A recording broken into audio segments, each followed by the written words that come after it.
पंचमी हेरा मने देखना खोजना। कौन सा अध्याय में था ये? अरे अध्याय कौन था? हमने श्रवण किया 27 तारीख को 23 में इस जगन्नाथ जी 15 दिन विश्राम करने के पश्चात टहलने के लिए बाह्य रूप में और वास्तव में वृंदावन यात्रा की उन्होंने सुंदरांचल से नीलाद्रि सुंदरांचल गए।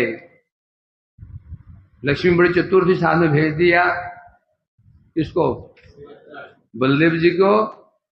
जानते बलदेव जी उसी पक्ष के ही हैं। किसे भेज दिया? तटस्थ। तटस्थ कौन थी? सुभद्रा। भेज दिया। तो श्रवण के किस प्रकार से रथ वहां पहुंचा। रथ को वहां पहुंचा करके महाप्रभु जी वापस अपने स्थान पर पहुंच गए। अब लक्ष्मी जी प्रतीक्षा कर रही हैं, आज आएंगे, कल आएंगे, परसों आएंगे, तरसों आएंगे। जब 5 दिन बीत गए उनका हृदय धक धक करने लगा। उन्हें कुछ संशय हुआ, गए तो कहां गए, कोई खोज खबर नहीं। तो 5 दिन के पश्चात लक्ष्मी जी को सहन नहीं हुआ। अब ये उत्सव है हेरा पंचमी। महाप्रभु जी फिर इच्छा हुई मैं हेरा पंचमी यात्रा का दर्शन करूंगा। तो उस प्रकार तत्पश्चात पूरी व्यवस्था की गई, उनके बैठने की व्यवस्था की गई। हेरा पंचमी दिन आयल जानिया, काशी मिश्र कहे राजा से यत्न करिया। हेरा पंचमी के दिन उसको आया हुआ देख करके राजा प्रतापरुद्र ने काशी मिश्र से कहा, बड़े आदर से कहा, कल हेरा पंचमी हवे लक्ष्मी विजय, ऐसे उत्सव करे जेनो कभू नहीं हो।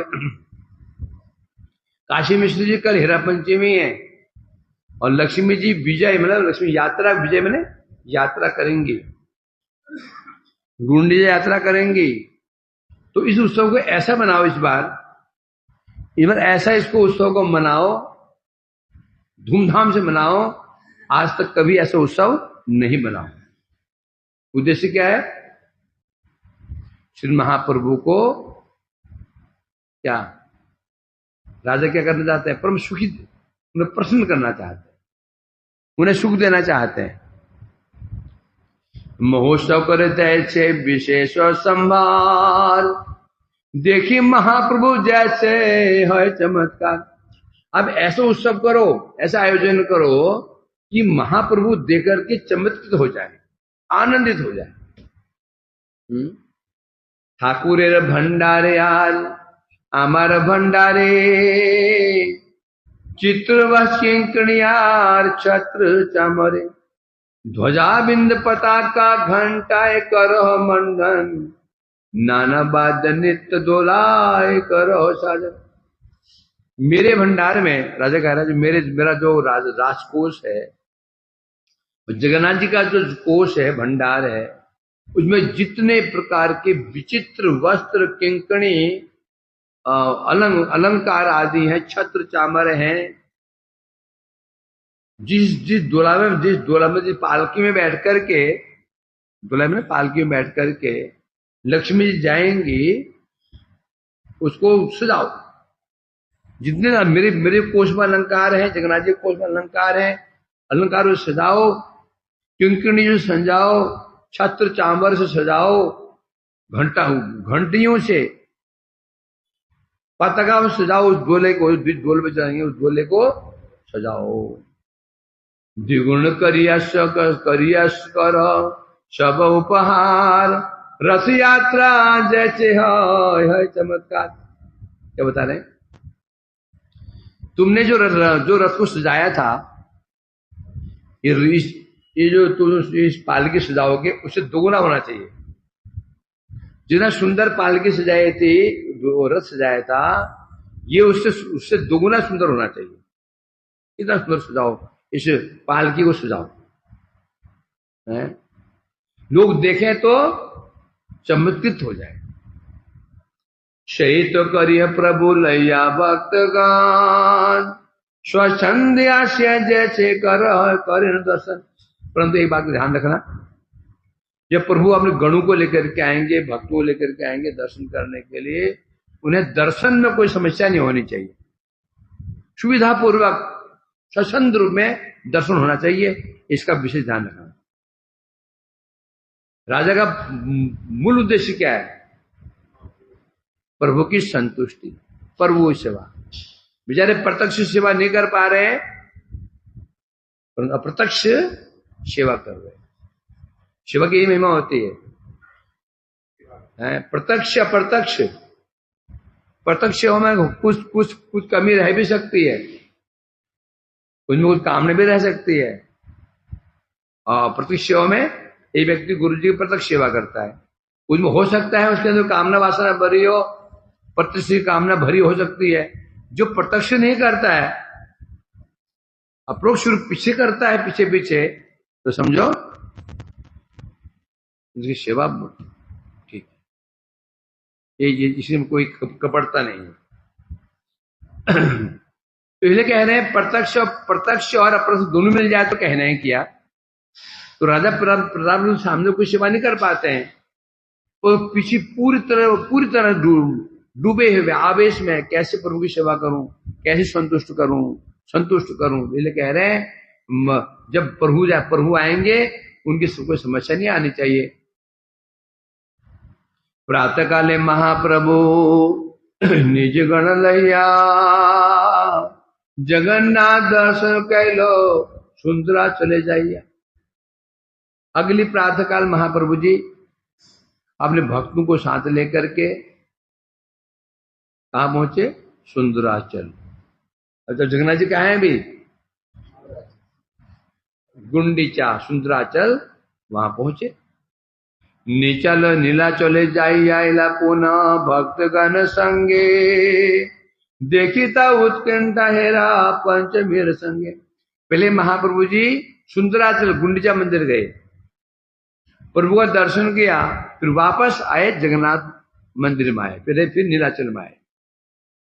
कि देख लक्ष्मी जी कैसे निकलती हैं, जगन्नाथ जी यात्रा तो देखी, अब देखेंगे लक्ष्मी जी की यात्रा कैसे होती है, ये देखने के लिए वापस महाप्रभु भक्त को लेकर के उत्कंठापुर पहुंचे।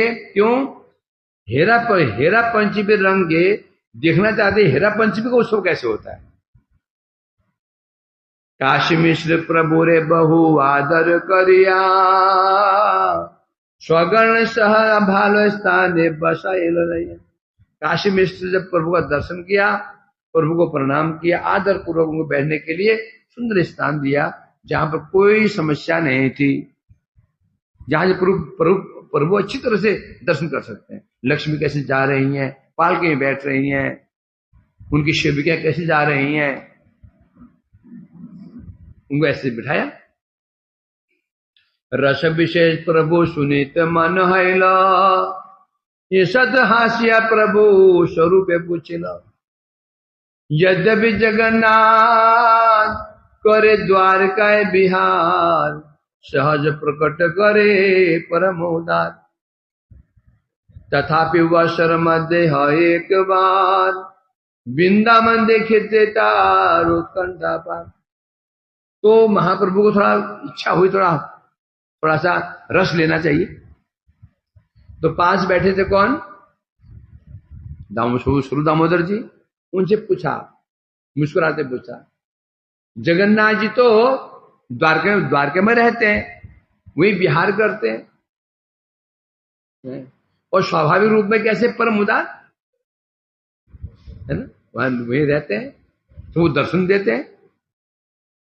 तथापि वर्षर मध्य हो एक बार, तो साल में एक बार जगन्नाथ जी के मन में वृंदावन दर्शन की उत्कंठा जो जग जाती है।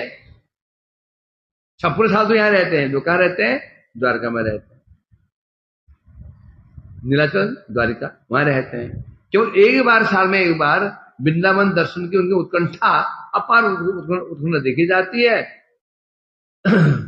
वृंदावन समय उपवन गान कहा देखी बारे उत्कंठित है मन। अब द्वारका से वृंदावन कैसे जाए? जा तो नहीं सकते। इसलिए जो ये वन है, ये जो वन है, मार्ग के दोनों जो वन है, ये देखने में कैसे है? ये वृंदावन की भांति है। इसलिए महाप्रभु जी इन उपवनों को दर्शन करने के लिए उत्कंठित होकर के बाहर निकलते हैं। बाहिर होते करे रथ यात्रा चल, सुंदरा चले जाए प्रभु छाड़े नीलाचल। बाहर कैसे निकलते हैं पर महाप्रभु जी? रथ यात्रा के छल से। और उद्देश्य क्या है? वृंदावन का उद्दीपन। वृंदावन नहीं जा सकते हैं, क्या वृंदावन कहाँ जाएंगे? तो केवल वो जब मार्ग से जाते हैं तो उनके वृंदावन की स्मृति जग जाती है। वृंदावन जैसे वृंदावन में क्या है? वन ही वन है। एक मार्ग में यहां भी वन, वहां भी वन है ना। तो इसलिए कह रहे हैं यहां पर उनको देखने के लिए महाप्रभु जगन्नाथ जी उत्कंठित हो जाते हैं। बाहिर होते करे, बाहर निकलने के लिए निकले कैसे? एक छल करते हैं। क्या? रथ यात्रा छल से बाहर निकलते हैं। नहीं तो जो लक्ष्मी जी जाने देगी, तुम जा रहे बात, मैं भी साथ जाऊंगी, है ना। ये छल किया। और नाना पुष्प दान तथा खेले रात्रि दिने, लक्ष्मी देवी रे संगे नाही लय के कारण। महाप्रभु ने पूछा, अब जगन्नाथ जी कहां पहुंचे हैं? वृंदावन पहुंचे हैं, जो वन है। और वहां महाप्रभु जी नित्य जगन्नाथ जी रात दिन विहार करते पुष्प उद्यानों में, लक्ष्मी लगे क्यों नहीं आए? और उन्होंने पूछा सूर्य दामोदर को, अरे जो लक्ष्मी उनकी लक्ष्मी है, उनको लेकर क्यों नहीं पहुंचे? वो छोड़ करके उनको छोड़ छाड़ करके, उनको बहरा फुसला करके अकेले क्यों आ गए छोड़ के उनको? तो ठीक नहीं है। वो साथ में लेके आते, क्यों लेकर के नहीं आए? स्वरूप कहे सुन प्रभु कारण हार, वृंदावन कीड़ा ते लक्ष्मी नहीं अधिकार। दामोदर से कहने लगे, प्रभु जी आप तो जानते ही हैं क्योंकि इस समय जगन्नाथ जी जो आविष्ट हैं वृंदावन के भाव में। ये सुंदराचार्य जो है ये वृंदावन है, और वृंदावन में लक्ष्मी का अधिकार नहीं। वैकुंठ लीला में, द्वारका लीला में लक्ष्मी का अधिकार तो है, तो वृंदावन की लीला में उनका अधिकार नहीं है। वृंदावन लीला कृष्णेर सहाय गोपीगण, गोपीगण बिना कृष्णे हरित नारे मन। वृंदावन की लीला में कृष्ण की सहायिकाएं कौन है? गोपियां। वृंदावन की लीला में गोपियां ही कृष्ण की सहायिकाएं हैं, लीलाओं में सहायिकाएं हैं। और क्या बता रहे हैं यहां पर? जो लक्ष्मी है, गोपियां ही कृष्ण के मन को वृंदावन में हरण कर सकती हैं। वृंदावन में कृष्ण मन को हरण कर सकती हैं, गोपियां कर सकती हैं। नहीं तो लक्ष्मी वृंदावन में आई थी, कृष्ण मन को हरण नहीं कर पाई थी क्या? लक्ष्मी आई थी ना, उनके मन को हरण कर पाई थी। 2 दिन शर्तें बोले मैं ऐसे नहीं कर सकती, जाओ तपस्या करो सामने, पल्ली बार चले जाओ। इसका मतलब लक्ष्मी कृष्ण के मन को हरण नहीं कर पाई थी, तो उनके मन को हरण कौन कर सकता है? गोपियां ही कृष्ण मन को हरण कर सकती हैं, ऐसे बता रहे हैं। इसलिए यहां पर लक्ष्मी जी को लेकर के नहीं आए, क्योंकि क्या हो जाता? विरोध हो जाता, रसाभास हो जाता। स्वरूप कहे सुन प्रभु, तो हो गया ना। अच्छा, प्रभु के यात्रा चले कृष्ण रगमान, सुभद्रा और बलदेव संगे 2 जन। गोपी संग जत लीला है उपवने, निगुण कृष्ण रे भाव के हो नहीं जाने। अतएव कृष्ण प्राकट्य नाही किशु दोष, तबे के लक्ष्मी देवी करे तो रोष। महाप्रभु ने कहा यात्रा के चलते कृष्ण तो गए, साथ में सुभद्रा बलदेव जी भी तो जा रहे हैं, दोनों साथ में ही है। अब गोपियों के साथ में इन उपवनों में उनकी लीलाएं होती हैं। अब कृष्ण का जो निगूढ़ भाव है, उनके भाव को जान कौन सकता है? अब अतिव किसी प्राकट्य न है किसी दोष। कृष्ण प्राकट्य में दोष क्या है? तो दोष नहीं है तो लक्ष्मी को गुस्सा क्यों आ, क्रोध क्यों आ जाता है? प्रसाद बलदेव भी तो हैं और सुभद्रा भी साथ में विराजमान है, तो फिर यहां तो लक्ष्मी को क्रोध का कारण क्या है? क्यों अभी जो क्रोध करेंगी, ये क्रोध क्यों करेंगे? तो बता रहे हैं स्वरूप के प्रेमवती रही तो स्वभाव, कांतिर उदास ले से है क्रोध भाव। स्वरूप दामोदर कहने लगे प्रेमवती नायिका का ये लक्षण है। लक्षण जो नायिका प्रेमवती होती है, जब उसका नायक उसके प्रति उदासीन हो जाता है तो उसको क्रोध आ जाता है। ये किसका लक्षण है? प्रेमवती जो नायिका है, और जब उसका नायक उसकी उपेक्षा कर देता है तो उसको क्रोध आता है। हेनो काले खचित जाहे विविध रतन, सुवर्ण दोलाय करी आरोहण, छत्र चामर ध्वजा पताकार गण, नाना वाद्य आगे नाचे देवदासी गण, तांबूल संपुट झारी व्यजन चामर, साते दासी शतहार दिव्य भूषांबर, अनेक ऐश्वर्य संगे बहु परिवार, क्रुद्धो है लक्ष्मी देवी हैला सिंहद्वार। उसी समय खचित जाहे विविध रतन, एक पालकी, जो पालकी सजी हुई थी, इससे विभिन्न प्रकार के दिव्य रत्नों से वो पालकी सजी हुई थी। सुवर्ण दो पालकी थी किसकी? स्वर्ण, सोने की पालकी थी। पालकी सोने की बनी हुई थी। उस पालकी में विभिन्न प्रकार के नीले, हरे, लाल रंग के रत्न जड़े हुए थे। तो ऐसे पालकी में आरोहण करके लक्ष्मी जी बाहर निकली और छत्र चामर ध्वजा पताकार गण, और उस जो पालकी थी उसमें छत्र झूल रहे थे, चामर झूल रहे थे, ध्वजाएं फहर रही थी, और उस पालकी के आगे उनकी जो दासियां थी, लक्ष्मी की दासियां थी, नाना वाद्य आगे नाचे। उसके आगे लक्ष्मी जी की दासियां वाद्य बजा करके, वाद्य बजा रहे हैं, कीर्तन कर रही, गाना गा रही, कीर्तन कर रही हैं, लक्ष्मी गुणगान कर रही, नृत्य कर रही हैं।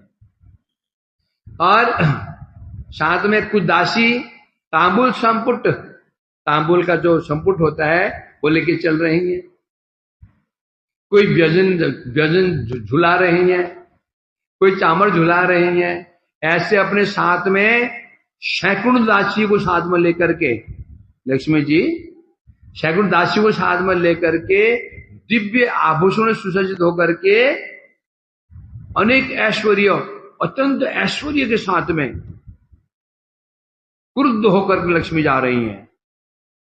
क्रुद्ध उसी समय लक्ष्मी जी सिंहद्वार पर पहुंच गई, गुस्से में पूरी सेना लेके जा रही हैं, दासियां, सेवक। जगन्नाथ जी खैर नहीं। जगन्नाथेर मुख्य मुख्य जत भृत गणे, लक्ष्मी देवी दासी गण करे बंधने। जगन्नाथ जी के तो मुख्य मुख्य सेवक थे, लक्ष्मी की सेविकाओं ने सबको पकड़ बांध लिया। बताओ कहां गए? तुम दास हो ना, तो तुम बता के उसे बता के गए होंगे, बताओ कहां गए हो। पहले उनको बांध लिया सबको, जो सेवक थे जगन्नाथ जी के सब बांध दिया उनको, और बांध करके बांधिया नीला पाड़ लक्ष्मी चरण ने सब दासों को बांध करके लक्ष्मी चरणों में लाके पटक दिया। लो ये सब, यही सब जगन्नाथ जी के सेवक ये सब है। इन्होंने इन्होंने इन्होंने उनकी सहायता की भागने में, ये जानते होंगे हैं। चोरे दंड करे जिन लय नाम धने, जिस प्रकार कोई चोर ना बहुत धन हरण कर लेता है तो पुलिस वाले पकड़ के लाते ना बांध बूंद करके, कहां धन होता। उसी प्रकार से मानो इन दासों ने लक्ष्मी का अपार धन हरण कर लिया, तो दासियां गई हाथ पैर बांध करके उनको लगे पटक दिया, डाल दिया लक्ष्मी जी के चरणों में। अचेतन तारे करे न ताड़ने, और उनकी पिटाई शुरू कर दी, उनकी पिटाई शुरू कर दी। नानामत गाली देन भंड बचने, और गालियां बक रही हैं उनको, उन सेवकों को गंदी गंदी गालियां बक रही हैं,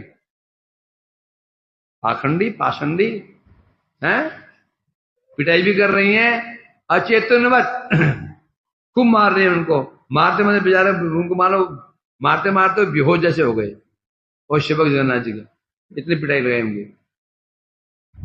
लक्ष्मी संगे दासी गणे प्रागल्भ देखिया, हासे महाप्रभु गण मुखे हंस दिया। लक्ष्मी के साथ में दासियों के ऐसे भाव को देख करके महाप्रभु जी उनके गण मुख पर हाथ रख करके हंसने लगे। दामोदर कहे ऐसे माने र प्रकार, तीज जगह दे कहां देखे सुनी आई नहीं यार। दामोदर जी कहने लगे प्रभु जी ये मान तो बड़ा विचित्र मान है, मान करके क्रुद्ध हो जाना और अपने अपने प्रीतम के प्रति शस्त्र धारण कर लेना, सेना सजा लेना, ये कैसा मान है? क्योंकि मान का लक्षण क्या है? मानिनी निरुत्साह है, छाड़े विभूषण भीमे बसी नखे लेके मलिन वदन। क्योंकि जब नायिका मान कर लेते तो लक्षण क्या है? निरुत्साहित हो जाती है, आभूषण जो अलंकार को उठा के फेंक देती है, पटक देती है, और जमीन में बैठ करके नाखून से जमीन लकीरें खींचना शुरू कर देती है। ये लक्षण है जो नायिका मान कर लेती है, ये जो स्त्री मान कर लेती हैं, तो उनका लक्षण यही है, गुस्से में आकर के सब अलंकार फेंक देती हैं और मुख मलिन हो जाता है, निरुत्साहित हो जाती हैं, जमीन पर बैठ करके अपना नाखून से नीचे जमीन को कुरेदना शुरू कर देती है। ये तो हम सुना था, यहां तो उल्टा ही हो रहा है, निरुत्साह नहीं उत्साह है। कहां तो माननीय अलंकार उतार देती है, तो जितने अलंकार थे इनके पास में सब पहन ली, पूरी संपत्ति पूरा ऐश्वर्य दिखा दिया अपना। ये तो विचित्र मान है? पूर्वज सत्य भामा सुनी एवं विद्यमान, ब्रज गोपी का निर्माण रस रविधान। जैसे पूर्व में सत्य भामा का देखा जाता है, सत्य भामा ने कैसे मान किया? क्या मान किया है? वो भवन में चली गई, अपने दिव्य वस्त्र उतार करके गंदे गंदे कपड़े पहन लिए, अपने अलंकार पटक दिए, केस खोल लिए। ये लक्षण होता है। ब्रज में गोपियां मान करती थी, है ना? तो अर्थात गोपियां क्या करती थी? बैठ निरुत्साहित हो जाती थी, विलाप करती थी। ये तो मान का तरीका है। यहां निज संपत्ति सब प्रकट करिया, प्रिय रूप पर जाए सैन्य सजाइया। यहां तो उल्टा हो गया, यहां पर लक्ष्मी जी अपने जो प्रियतम हैं उनके ऐसा मान किया, पूरी सेना सजा ली, सेना सजा करके अपने प्रियतम के ऊपर ही आक्रमण कर दिया। प्रभु कहेंगे कह ब्रजेर माने रो प्रकार, स्वरूप कहे गोपी नदी अवसतधार। प्रभु ने कहा ही बताओ स्वरूप जी, ब्रज में जो गोपियां जो मान करते हैं उसके कितने प्रकार है, क्या क्या होगा कैसा? तब कहने लगे गोपियों का जो मान है नदी शतधार, उनको मन सामान्य मान नहीं उनका। नायिकार स्वभाव प्रेम वृत्ति बहुभेद, सही भी नाना प्रकार मान भेद। क्योंकि ब्रज में क्या होता है, नायिकाओं के स्वभाव के अनुसार है ना, उनकी प्रेम की जो वृत्ति होती है उसमें भेद होता है। सब नायकों का स्वभाव समान नहीं है, उनका स्वभाव समान होने के कारण उनकी प्रेम की वृत्ति में ही भेद है? इसीलिए बता रहे हैं ब्रज में क्या हो गया, मान अनेक प्रकार का हो जाता है। और यहां पर क्या एक ही प्रकार का है। सम्यक गोपिकार मान ना जाए कथन, एक दो भेद करे। बता रहे गोपियों का जो मान है उसका वर्णन पूर्ण रूप से संभव नहीं है। एक दो उनका भेद वर्णन करके मैं वर्णन कर रहा हूं। माने कहे है धीरा, कहे तो अधीरा, ये तीन भेदे है धीरा धीरा। क्योंकि जो ब्रज में है जो गोपियां होती हैं कैसे होती हैं, कोई धीरा होती है, कोई अधीरा होती है, कोई धीरा धीरा, ये भेद होते हैं उनके, ये विशेषता ब्रज में है। और वहां पर क्या है, ऐसा नहीं है। धीरा कांते दूर देखी करे।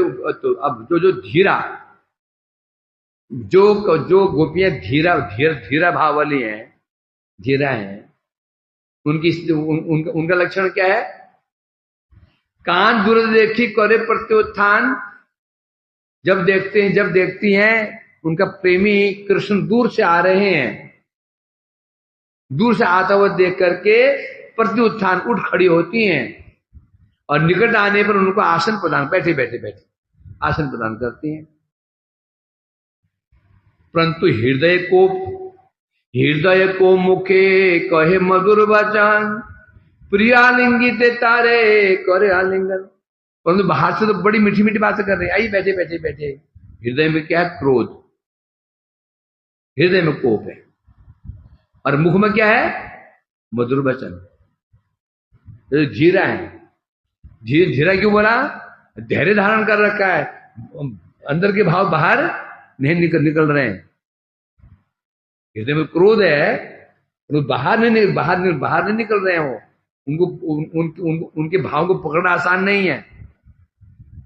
बैठे उनका आदर भी कर रही हैं, हृदय में कोप है।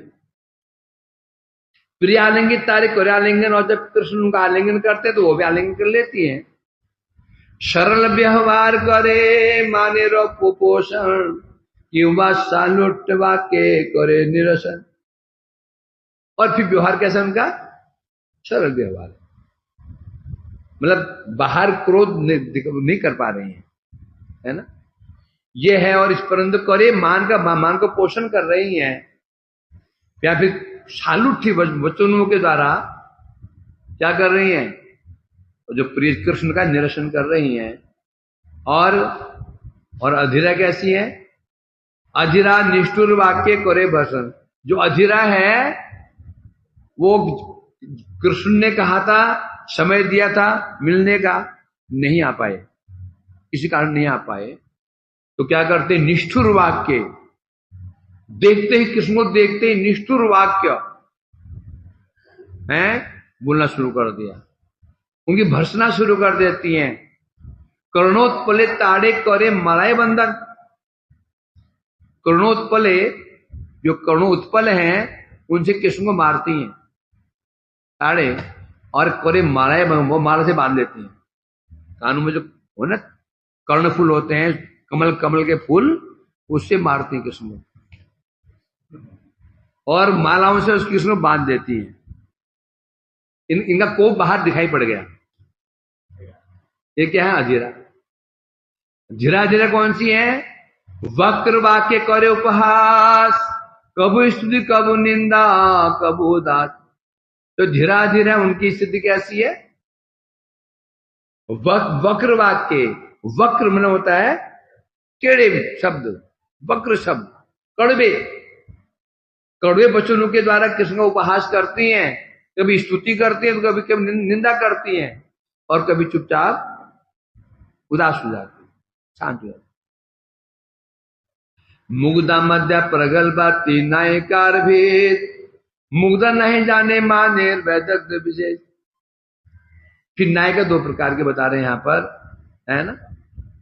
तीन नायिका तीन प्रकार की, मुग्धा मध्य प्रगल्भा, ये तीन नायिकाएं हैं। जो इनमें मुग्धा है, शब्द ही बता रहा है, मुग्ध है बेचारी, वो मान करना जानती नहीं, कृष्ण को दोष भी कर देते हैं तो मान नहीं कर पाएंगी वो। मुग्धा नहीं जाने माने वैदग्ध विभेद है।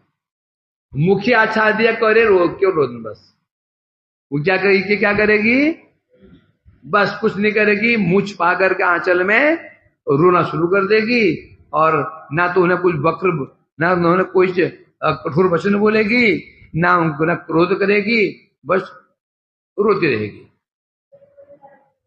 और कांत ने बस दो चार मीठी बातें बोल दी, खुश हो जाएगी। ये किसका विचार, किसका लक्षण है, किसका है ये, जो मुग्धा नायिका है। मध्य प्रगल्भा धरे धीरादि विभेद, तार मध्य सभा स्वभावे तीन भेद। तो मध्य है प्रगल्भा धरे धीरादि भेद, तार मध्य सबार स्वभावे तीन भेद। ये जो है ना, जो मध्य नायिका है, इनका स्वभाव तीन प्रकार का होता है, एक प्रखर, एक प्रखरा, एक मृदु, एक क्षमा।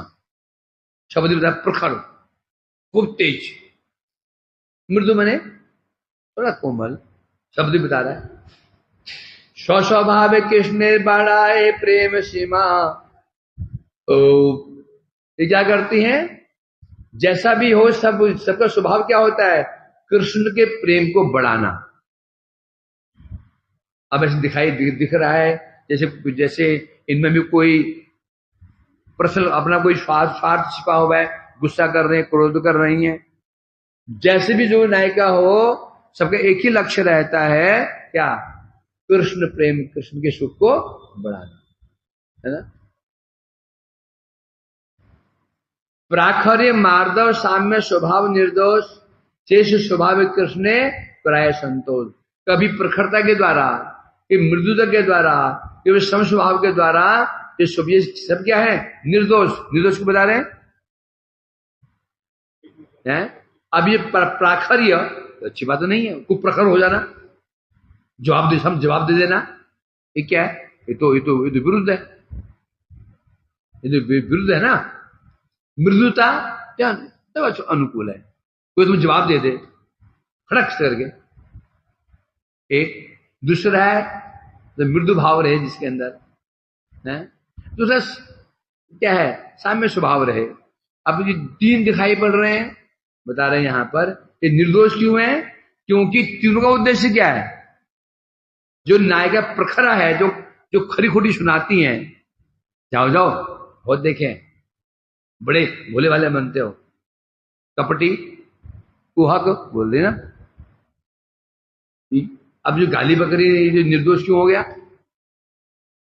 निर्दोष क्यों हुआ, क्योंकि ये भी जो प्रखर स्वभाव दिखा रहे हैं, इनका उद्देश्य भी कृष्ण के आनंद को बढ़ाना, अपना स्वार्थ नहीं है। राधे कृष्ण को जो खरी खोटी सुना देती हैं, उनसे बाहर निकलवा देती है अपनी सेविकाओं से, इसमें कोई द्वेष नहीं है, अपना कोई स्वार्थ, कोई द्वेष नहीं है कृष्ण के प्रति, न द्वेष कृष्ण के प्रति है, न द्वेष चंद्रावली के प्रति है। क्या लक्ष्य क्या उनका, कृष्ण के जो मिलन की सुख को, मिलन की जो उत्कंठा को बढ़ाना। जितनी उत्कंठा बढ़ेगी मिलन की, उतना ही क्या होगा, मिलन में सुख प्राप्त होगा। इस प्रकार से बता रहे हैं यहां पर। तो सबका जो स्वभाव एक ही है, कृष्ण ने कराए संतोष। जितनी प्रकार की नायिकाएं हैं, जिन्हें उनके स्वभाव हैं, सबका एक ही लक्ष्य है, कृष्ण को सुख देना। ये कथा सुनिया प्रभु आनंद अपार, कह दामोदर बोले बार बार। ये सुनकर के महाप्रभु बड़े आनंदित हुए। क्या कहने लगे? दामोदर और बोलो, और बोलो। दामोदर कहे कृष्ण रसिक शेखर, रस आस्वादक रसमय कलेवर, प्रेममय वपु कृष्ण भक्त प्रेमाधीन, शुद्ध प्रेम रस गुणे गोपिका परवीन। दामोदर जी कहने लगे कृष्ण रसिक शेखर हैं, अतः रस आस्वादक हैं। रसिक शेखर, रसिक शिरोमणि, रसिक किसे कहते हैं? जो रस का आस्वादन करने वाला होता है, रस आस्वादक होता है, वो रसिक शेखर है। और फिर कौन है? रसमय। रस के सबके दो अर्थ हैं, रस्यते इति रस, रस्यते इति रस, रस्यते इति रस। जिनको आस्वादन किया जाता है रस, रस्यति रस, जो आस्वादन करते हैं वो रस। दो शब्द हैं, एक में कृष्ण स्वयं रस है। जो रस है उनका आस्वादन, उन्हें आस्वादन कौन करेगा? भक्त। रस्यति रस, जब वो आस्वादन करने वाले हैं तो हम रस कौन हो गए? वो रस कौन हो गया? वहां पर जो भक्तों का प्रेम है, तब वो प्रेम रस बन गया, कृष्ण रसिक बन गए। जब कृष्ण रस है, उनका आस्वादन कौन करेगा? गोपियां करती हैं। तो बता रहे हैं यहां पर कृष्ण कैसे हैं? रस आस्वादक, और स्वयं कौन है? रसमय कलेवर। उनका शरीर कैसा है? रसमय। जगत में होता क्या? रसी रस को पान करे, होता क्या? नहीं होता। रस अलग होता है, रसिक अलग होता है। रस गन्ने का रस होता है, पीने वाला अलग होता है। रसिक जो पीने वाला है वो रस नहीं है, और जो रस है वो पीने वाला नहीं है। परंतु कृष्ण की विशेषता है, और रसिक भी है और रस भी है। प्रेम में वपु कृष्ण भक्त प्रेमाधीन। कृष्ण कैसे हैं? उनका शरीर कैसा है? प्रेममय वपु, उनका स्वरूप प्रेममय है और भक्तों के प्रेम के अधीन रहते हैं। शुद्ध प्रेम रस गुणे गोपिका परमेण। सिद्ध हो गया कृष्ण कौन है? भक्तों के प्रेम के अधीन है। अब अधीन है, परंतु आप यहां बता रहे हैं किसके अधीन है? प्रेम के अधीन। अब प्रेमी कौन है यहां पर? शुद्ध प्रेमे रस गुणे गोपिका परमेण। कृष्ण किसके वशीभूत हैं? प्रेम के वशीभूत हैं। और अब जो प्रेमियों में सर्वश्रेष्ठ कौन है? कृष्ण से प्रणोचती सखी विवाभिषा राधा। ये कहां का श्लोक है? याद है कि नहीं? क्या श्लोक है? कृष्ण से उच्चाई प्रणय वसती। कृष्ण के जो प्रेम की जो वसती आश्रय कौन है? गोपियां। ताभ्योपी राधिका। याद है ना अंतिम श्लोक? तो इसलिए कह रहे हैं यहां पर, तो सिद्ध हो गया कृष्ण भक्ति प्रेम के अधीन है, और वो प्रेम का आश्रय कौन है? गोपियां कौन है? प्रवीण है। इसमें शुद्ध प्रेम करने में, जैसे प्रेम के अधीन है तो प्रेम चाहिए, और शुद्ध प्रेम करने में गोपियां सबसे अधिक प्रवीण है। ऐसे प्रवीण है कि कृष्ण स्वयं ही सामान्य भक्ति के कृष्ण वशीभूत हो जाते हैं। तो गोपियां तो कौन है? फिर कौन है? प्रेम में प्रवीण है, प्रेम शिक्षा में प्रवीण है। कृष्ण स्वयं कहा ना क्या? राधिका हमार नित्य गुरु, हमें शिष्य नट, कहा ना? कृष्ण स्वयं कहा राधिका जी हमारे प्रेम गुरु, राधिका जी मेरे प्रेम की शिक्षक की शिक्षिका है, जो मेरे प्रेम की शिक्षा प्रदान करती हैं। मैं तो सेवक हूं, शिष्य हूं। इसलिए कहते हैं गोपिकार प्रेमे नाही रसाभास दोष, अद कृष्ण करे परम संतोष। गोपी का गोपी प्रवीण है। प्रवीण किसे कहते हैं? जिसमें कोई कोई त्रुटियां नहीं होती। प्रवीण शब्द से कहते हैं कोई त्रुटि नहीं हो सकती, उसे कहते हैं एक्सपर्ट प्रवीण। गोपियां प्रेम करने में प्रवीण है, इसलिए कभी भी उनके अंदर रसाभास दोष संभव नहीं है, गोपियों के अंदर हो ही नहीं सकता। इसीलिए कृष्ण उनके प्रेम के वशीभूत हो जाते हैं। उनके प्रेम में लेश मात्र भी कहीं पर किसी प्रकार का रसाभास दोष होता नहीं है।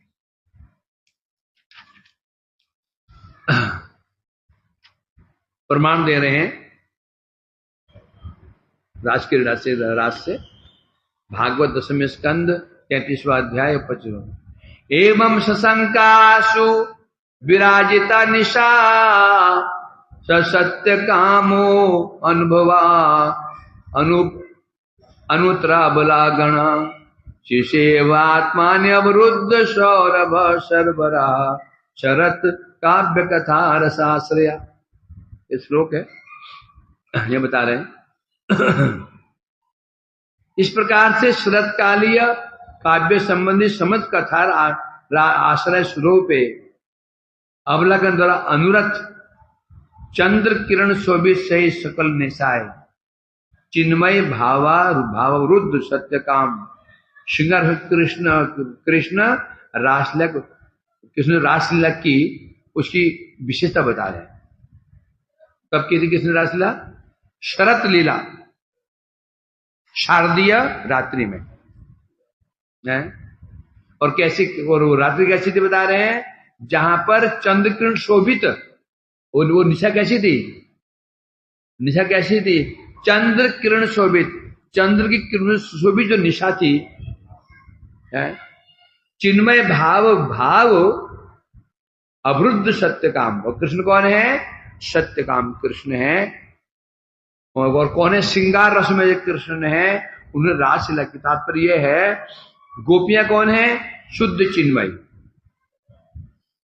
वृंदावन कौन है? शुद्ध चिन्मय धाम। जो आश्रय है, आश्रय कौन है? गोपियां। विषय कौन है? कृष्ण। आश्रय भी चिन्मय, और जो स्थान है वृंदावन वो भी चिन्मय है। और जो रात्रियां हैं, रात्रि भी चिन्मय। तभी तो है रास कितने दिन चला था? क्यों एक रात नहीं चला था? वो ब्रह्म रात्रि के समान 1000 चतुर्युग के 1000 चतुर्युग इतना लंबा रात चला था। कैसे हो सकता है भाई? गोपी कब पहुंचे होंगे? 10 बजे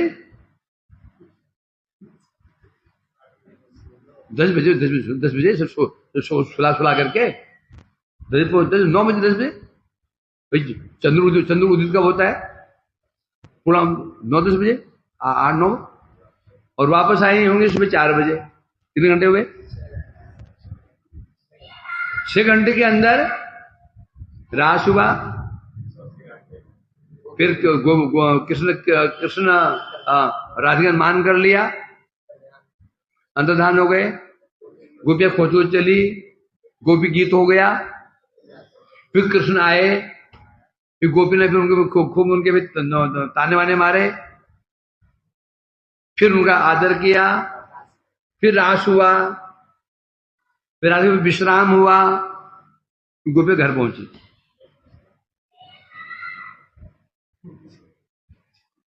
यहां से नंदगांव पहुंची। ये संभव हो गया ये हैं? और गोपियां कितनी थी? 7 कोटि। और रास कहां होता? यमुना पुलिन में हुआ था। पुलिन में ना, यमुना तट पर। और तो अब तट पर इन लोग आ सकते हैं? इसलिए कह रहे हैं, अर्थात क्या यहां टेव बता रहे हैं, तात्पर्य ये है जितनी गोपी हैं शुद्ध चिन्मय, वृंदावन शुद्ध चिन्मय धाम। और जो रात्रियां हैं वो भी सामान्य नहीं है, वो भी रात्रि चिन्मय रात्रियां हैं। जो रासलीला हुआ था, रासलीला हुई थी वो भी चिन्मय, जो रास हुआ था वो भी कुछ साधारण रास नहीं था, वो भी क्या था, वो रास भी चिन्मय था। तहाते उसमें जड़ का कुछ भी आभास नहीं था। जो रास हुआ, रास के जो पात्र हैं, गोपियां कृष्ण पात्र हो गए, धाम आधार हो गया, रात्रियां उपकरण हो गई। इसके अलावा और भी जो हवा, सुगंध, जिन्हें बता, जो कुछ भी है सब कुछ चिन्मय था। उसमें जड़ का कहीं स्पर्श मात्र ही नहीं था, क्योंकि रात्रि में फूल नहीं खिलते हैं। स्पेशली मल्ली का जो पुष्प होता है वो शरद ऋतु में नहीं खिलता, वो कब फूल को खिलता है, शिशिर में खिलता है, मतलब सर्दियों में। शरद में मल्ली का पुष्प नहीं खिलता, और वहां पर फूल खिला हुआ है। और रात्रि में भौरे सो जाते हैं, गुंजार नहीं करते हैं, और भर गुंजार कर रहे हैं कि क्या मानेंगे वृंदावन कैसा है, जड़ है क्या? नहीं, इसलिए बता रहे हैं इसमें लेश मात्र कहीं कोई जड़ का प्रवेश नहीं है। कृष्ण कखनोई जड़ में रति इक्षण करे न, कभी जो कृष्ण है और चिन्मय है, कभी जड़ रति की ओर इक्षण नहीं करते हैं। किसी को कोई किसी के हृदय में किसी प्रति जड़ भाव हो, भोग की प्रवृत्ति हो, देखेंगे क्या? कुब्जा ने कृष्ण दर्शन किया, हृदय में काम जग गया था, कृष्ण ने कृपा की, परंतु उनकी जो कुब्जा की रति क्या बोला गया? साधारण रति। साधारण रति तुलना किससे की गई है? वेश्याओं से। वेश्या की रति का जो साधारण रति होती, केवल अपना स्वार्थ, बस इतना ही हुआ। क्या किसी ने वशीभूत हुए थे? नहीं हो पाए, है ना? तो इसे कह रहे हैं यहां पर। तो यहां पर क्या हो रहा है, कहीं कि न गोपियों के अंदर कोई स्वार्थ है, गोपियों को क्या स्वार्थ है? कृष्ण संतुष्टि। कृष्ण का स्वार्थ क्या है? गोपियों की संतुष्टि। वृंदावन का स्वार्थ क्या है? कृष्ण संतुष्टि। भौरों के जो भ्रमर है उनका लक्ष्य क्या है? कृष्ण संतुष्टि। सबका एक ही लक्ष्य है, कृष्ण। किसी के अंदर भी अपना स्वार्थ नहीं है, स्वसु कामना नहीं है। जहां ऐसा होता है तो वहीं पर ही रास होता है। जिस जगह चाह समझ ला अवरुद्ध है ना, क्या बता रहे हैं यहां पर है? जहां पर लेश मात्र भी कहा मतलब स्वार्थ आ जाता है, वहीं पर ही रस भंग हो जाएगा। जो कृष्ण वशीभूत हो जाते हैं, किसी वशीभूत होते हैं? शुद्ध भक्ति से। शुद्ध भक्ति उसे कहते हैं जिसमें लेश मात्र कहीं पर भी कोई स्वार्थ नहीं होता, आभास, रस का आभास नहीं होता। तहा स्वरत कार्य चिन्मय। तो कृष्ण जो सूरत जो लीला भी करते हैं वो भी चिन्मय लीला है। समस्या यही है, इसलिए सुनो मत, तो कहा गया मत सुनो लीलाओं, क्योंकि जड़ भाव आ जाएगा। कृष्ण गोपियों का आलिंगन किया, अब क्या समझोगे? ऐसे जी बातें लिखी हुई हैं, तो आदमी कल्पना कर लेता है फिर कृष्ण एक पुरुष, गोपियां स्त्रियां, और जहां भाव है काम जगना अवश्यम भावी। तो इसलिए कह रहे हैं यहां पर बामा एक गोपी गण, दक्षिणा एक गण। गोपी को दो प्रधान दो भेद हैं, एक बामा एक दक्षिणा। बामा माने बाम कुटिल जो जल्दी, और दक्षिणा माने होता है सरल है। नाना भाव कृष्ण ने कर रसास्वादन। देखो, एक कुछ गोपियां बामा है, कुछ गोपियां दक्षिणा है, मतलब सरल स्वभाव की है। आप कृष्ण क्या करते हैं? नाना प्रकार से सब रसों का आस्वादन करते हैं। भोजन करते हो ना, तो मीठा भी होता है और कड़वा भी होता है, रसगुल्ले भी होते हैं और नीम बैगन भी होता है ना। तो चटकारे ले लेकर के कभी ये कभी वो, कभी ये कभी वो, कभी ये कभी वो। भैया बैग तो नहीं तो वो करेला है क्या, करेला और दे दो। अब तुम केवल करेला रोटी दे दे, करेला दिया जाए, चावल दे जाए भर के करेला दे जाए, खाओ करेला खाओ, मजा आएगा? नहीं आएगा। तुम्हें करेला भी चाहिए, कोई मीठा भी चाहिए, तुम्हें खट्टा भी चाहिए है? तो यहां कह रहे कृष्ण क्या करते हैं, जितनी गोपियां हैं, जितने उनके भाव हैं, सबका आस्वादन कर रहे हैं। जो दक्षिणा है, जो बाबा है, वो क्या है, वो चटनी के समान है। क्या है? चटनी के समान है। और दक्षिणा है वो खीर के समान, मीठी मीठी और शीर शादी है। राधिका जी कौन है? बामा, खूब चटपटी। और चंदाली बेचारी सीधी सादी, कोई समस्या नहीं। जन चटपटा खाते हैं, आंख से पानी गिरता है, नाक से पानी गिरता है, हाँ होता है, पसीना आ जाते हैं। खाते हो ना चटपटा, और मीठा खाते थे में कोई समस्या नहीं, परंतु तो भी खाते हैं। भैया देना तो वो मिर्च वाला, और मिर्च वाला है ना, मिर्च वाला वो तो भी खाते हैं। कृष्ण रसिक है और सबका आस्वादन करते हैं, तभी रसिक शेखर है। गोपीगण मध्य श्रेष्ठा राधा ठाकुर रानी, निर्मोज्जल रस प्रेम रत्न खनी। फिर जितनी गोपी है ताब्योपिशा राधिका, ताब्योपिशा राधिका, जितनी गोपियां कृष्ण की प्रिया हैं उनमें राधिका जी सर्वश्रेष्ठ हैं। और कैसी है उनका, कैसे निर्मल उज्जवल रस प्रेम, उनका प्रेम कैसा है, उज्जवल। और रत्न क्या बता रहे, प्रेम रत्न खनी, प्रेम खनी मने भंडार, मतलब प्रेम रत्न के भंडार है राधिका जी। जितना प्रेम हो सकता है सबका भंडार राधिका जी है। यहां तक कि वो गोपियों को जो प्रेम प्राप्त है, वो प्रेम कहां से है, वो प्रेम कहां से प्राप्त हुआ उनको, वो राधिका जी से प्राप्त, क्योंकि गोपियां हैं कौन, राधिका जी की कायव्यू है वो। राधिका जी चंद्रावली बने, राधिका जी विशाखा बने, राधिका ललिता, सब राधिका जी बने हुए। और वयस मध्यमा ते हो स्वभावते समा, वयस कितनी है, मध्यमा वयस। मध्यमा कहने से मध्यमा कितनी होती है, 13-14 साल मध्यमा। और कैसी है बता रहे हैं यहां पर, स्वभाव कैसा है, बामा। मतलब क्या, कुटिल स्वभाव है। राधे स्वभाव कैसा है, कुटिल स्वभाव है, जल्दी मानने वाले नहीं है।